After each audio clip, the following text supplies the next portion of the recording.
And welcome to Expert Speak. I'm Michael DeLon. Today I'm talking with Chris Walker. Chris, man, thank you for taking some time to be with me today. No, thank you for having me, Mike. Appreciate it. You are welcome. So Chris is in real estate. He is a not only a builder, he's a broker. He helps people buy real estate. He can help people build real estate because he's got two different companies doing all of that. And he really has an eye. I love this. You have an eye for luxury without breaking the bank, whether you're buying, building. And I just want to dive into that because real estate's one of those things that, well, as you know, people are really intrigued about. They just don't always know how to do it, and they need a good guide. And I think you might be that guide. So, Chris, tell me, I mean, how in the world did you get doing what you're doing today? Well, first of all, Mike, thanks for having me. You're Appreciate that. you're welcome. And I don't have the fanciest story. I didn't go to the fancy school and all that and train to become what I am. It kind of just happened naturally. Okay. It started off, I'll start way back. My Sure. accent, as you can hear, is from Jamaica. Yeah. So when I was in primary school, or elementary school as you call it here, leading into high school, my parents unfortunately got a divorce, Mm. and it saw my dad going away when I got into high school. He had a piece of land on a farm, and instead of renting a place, which he did for a little while, he decided to build his dream home. Hmm. So at that time, I was doing what we call technical drawing, which really is AutoCAD or like SketchUp here. Sure. Hmm. So I started going in that direction because, in Jamaica it's different. You choose your subjects, what you want to do, depending on what you want to pursue. So I ended up doing the route to become an architect. And again, I was young. I just, like drawing things and like seeing things for what they Yeah. are, like designing. Uh, I graduated high school very young, and I was too young to actually go into architecture school. So I ended up doing engineering. So I Okay. did engineering, and the dream died, so to speak, Yep. if you want to call Yep. it that. Been there. Um, and I want to also say that when my dad was showing me the house or the idea of the house, walking around looking at concrete and steel, I thought it was silly. I'm like, what are we doing? There's nothing here. Yeah. But after I graduated college in Jamaica, I moved here, did a lot of dead end jobs. It takes a while for the American system to really recognize what you have. Um, Hmm. and again, just stumbling. I did some sales jobs, finally got into engineering, worked for a large firm, FPL, and that's a power company down here in Florida. Made some good money, but I realized I was bored. Mm. So I'm making all Yeah. this money, but I'm not feeling anything from it. Yeah. The engineering I did was design oriented. In other words, it's designing something that when it's built, it's going to be good. It's going to be worth something. And I do all the brain work for it. So it goes out and it, impacts someone. And what I was doing was more maintenance work, which was kind of boring. Yeah. So I ended up, things moved. I had some time on my hands. My girlfriend, at the time, now wife, said, "Hey, you have some time on your hands. Why don't you get your real estate license?" And to be honest, Mike, I saw it as an insult because real estate. Come on, Right. I'm an That's engineer. right. Kidding Yeah, me? that's right. That's down there.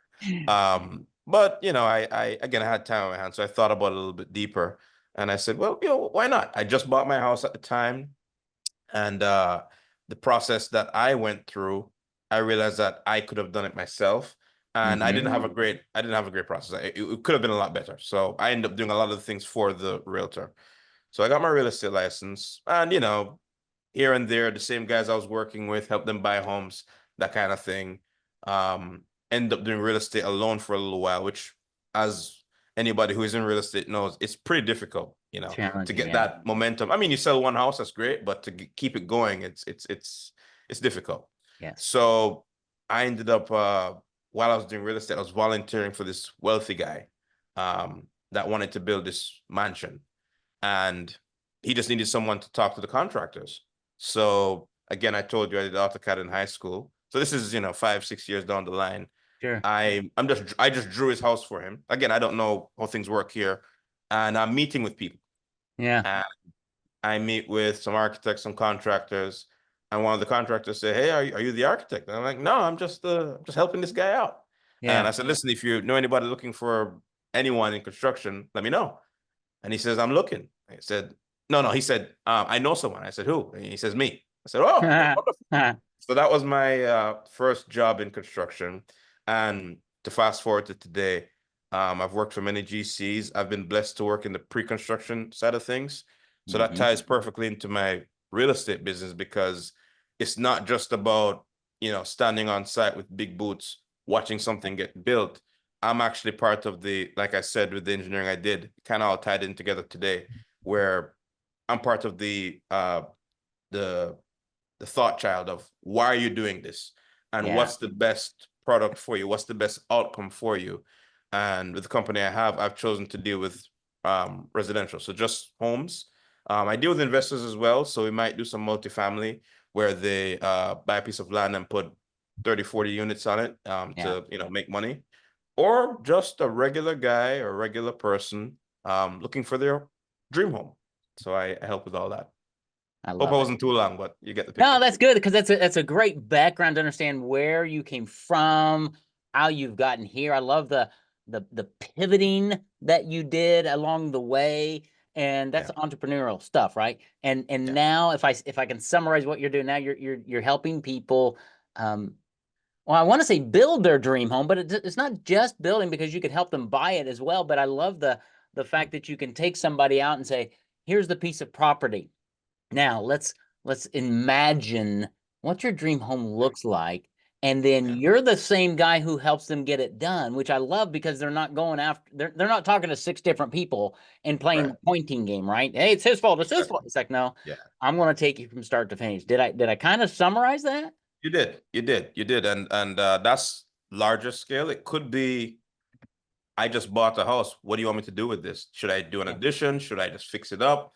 Should I sell it and get something else? It's pretty much I'm like that uncle that knows a lot. And I sit at Yeah, your table and I help you make the decision. What's the right right. decision? But I'm with you throughout the process. It's not just I'm gonna help you buy and God bless you. I'm not gonna help you build and that's it.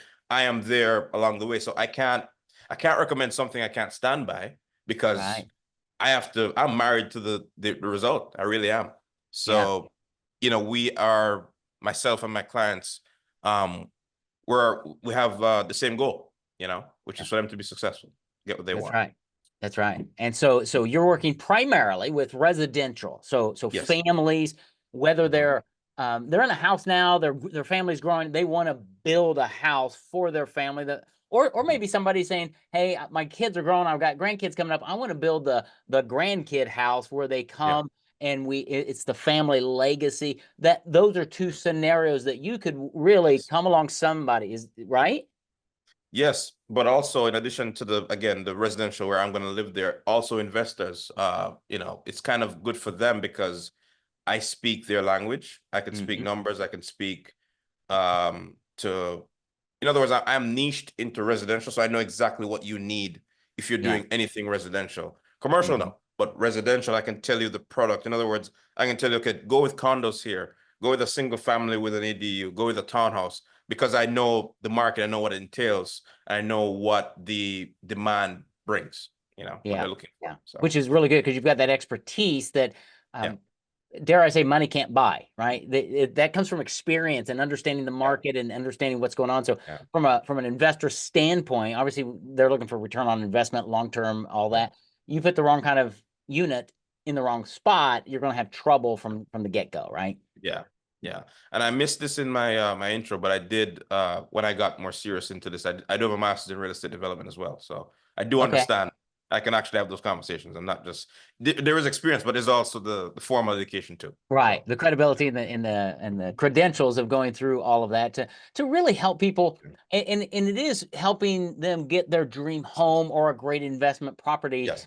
Um, but it's so much more than that because as I heard your story, you were at a job, what I call prison. I was there many days, a job that you just don't like, that's not fulfilling, and you have to escape from prison.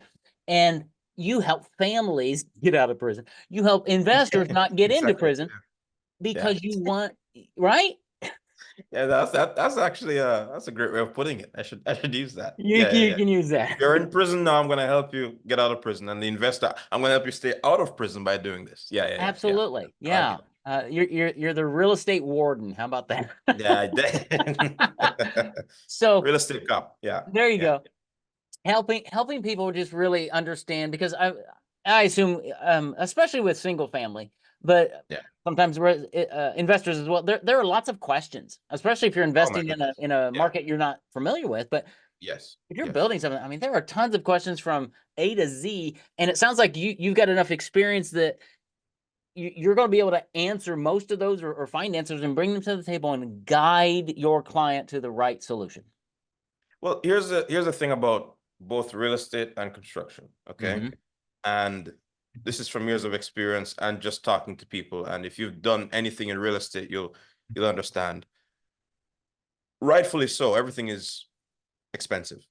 Rightfully so. It's a home. It's something of value, something that won't be removed easily, right? Everything is expensive.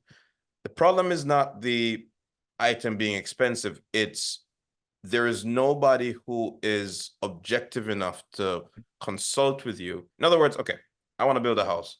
I hire Hmm. an architect, right? The architect wants to give me the nicest home, right? He wants to utilize the space. He wants to give me the best design, but cost is not necessarily a factor because he's busy thinking about design and space and what works for you. But the budget, I mean, hey, you got to get some more money. See ya, right? Yeah. Same thing with real estate. I want to get this house. I only have this budget. Well, this is what they're selling for. So you have to have someone that has seen it. And I'm not saying just me, I'm saying in general, whenever you're looking for a professional in that realm, you need to find someone that gets the entire story. Because what happens is you have this grand dream of building a dream home. You want to buy a piece of land and you want to do that. But then somewhere along the way, you hear that something is too expensive. So you settle and you say, okay, I'm just going to buy a tract home. But if Right. you had known what you needed to do from the beginning and planned correctly, you probably could have gotten that dream home. It probably have taken a little bit longer, probably have been Yeah. some compromising in the middle. But if you had that training or that planning or someone with you to explain how the entire process worked, you'd have done it correctly. Yeah. So that's the value I bring. I love that. I love that, because so many times people get into this and they don't have that big holistic view. They say, Yeah, okay, I'm going to do A. When I'm done with A, I'll go to B, and then I do work on B, and then I go to C. And they yeah, forget, if they got to D, they should have done A little bit differently. yeah. And you're saying, here's the whole thing. Let's talk about this, and then you're going to Yeah. walk them through it. Now to speak to that, I mean, listen, we have to be honest. Again, as I said, everything is expensive in real estate and in construction. So sometimes you have to buy something or take something lesser than what you want, live in it for a few years, sell it. But again, it's part of the process. Right. People don't, the it's almost like everybody's transaction driven, right? Hmm. Instead of whatever the goal is. They're looking at, I'm gonna make some money here, I'm gonna make some money here. If he doesn't like it, God bless, whatever. And Yeah. and that's it. So you find that you overpay for things. I had a friend of mine, uh, she had a leak. This is separate, this is more remodeling. She had a leak, and she called, insurance adjuster. It was on her first floor ceiling. And the guy comes in, he's a plumber, they say, and he cuts a hole in the ceiling and he says, your shower pan is leaking. $6,000. He didn't fix it. He just said, don't use that. That was it. Goodbye. Wow.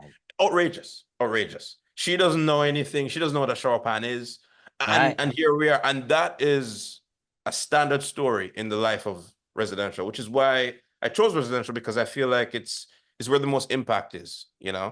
I mean, I could go make a bag of money, building warehouses and boxes, but there's no fulfillment in that. I want to help people and I want them to achieve their goals. Yeah. That's very cool. There's so many more questions I've got for you, but Go we don't ahead. have time for them, because it's intriguing. I love the way you're approaching this, almost, and I don't even know if this is the right word, but almost like a concierge approach Yeah. to really realizing your dream home, or the best investment, real estate Mhm. investment, right? Yeah. Yeah. because you're the one person they keep coming to who understands the whole lay of the land, and you can guide and direct and say, let's do it this way, which is really kind of a different approach. I like it. It's very cute. Very, very cute. And I mean, I'm painfully honest. If I can't help you, I'll tell you I can't help you. But call this guy. I do it all the time because what people fail to understand, again, not transaction minded, but goal minded, and we have to. It has to be a win-win, right? Yeah. If let's say that plumbing job, right? It's too small for me. I can't go fix a shower pan. I'm sorry. Yeah. But if I go there and I fix a shower pan and I charge her an arm and a leg, now that's what she's gonna remember for the rest of her life. Or I could just say, hey, here's a plumber.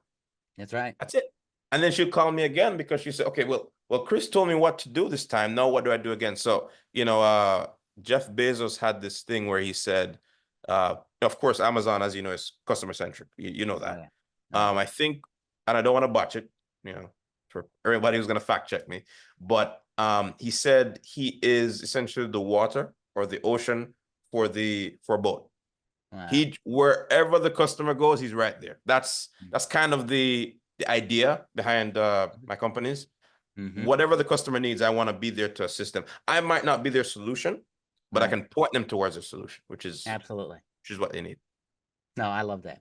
Well, Chris, how can people find out more about you, your companies, working with you, projects you've done, things of that nature, for them to keep this conversation going? Because you do things in a really unique way, which I really, really like.